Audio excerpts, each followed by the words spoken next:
distance Reiki. I definitely wanted to take time to go into this a little bit more.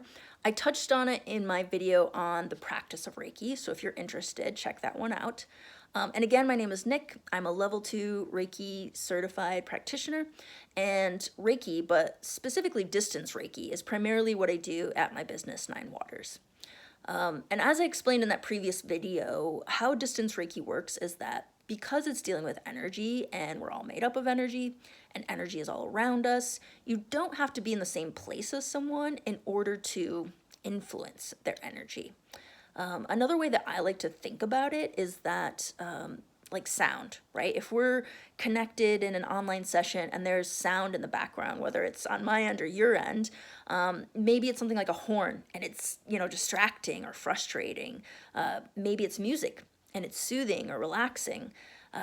That's influencing energy. Reiki does work differently from that, but again, it's just a way to kind of think about it.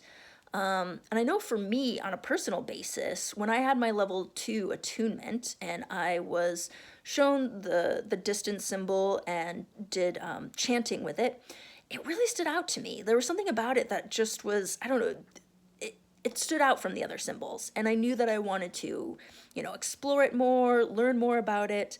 And I think one of the reasons I was thinking about it afterwards is that, I've lived across the country from my family for the majority of my life at this point. And, over the years, especially as I've gotten older, there's been times where things are happening where I wish I could be closer to them.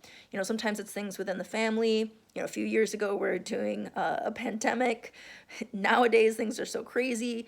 I wish I could just get in the car and go and see them and have some of these experiences that the family that lives close by are able to have, but I'm not.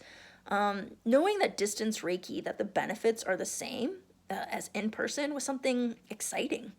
And I'll talk about how I do distance Reiki. We'll see, given the time, if I can get into it a little bit more. But how it works is that, we'll do an online session and kind of chat a little bit. Maybe there's something particular you're wanting to work on, or maybe you're just kind of wanting to explore Reiki or do more of a general session, but we'll chat a little bit about that.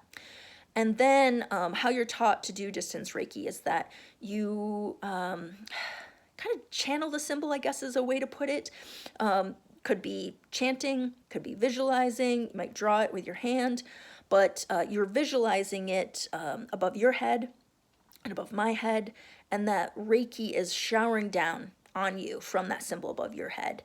And also during that time, I connect to you. So that's why a chat can be helpful beforehand, and I'm seeing you on the camera.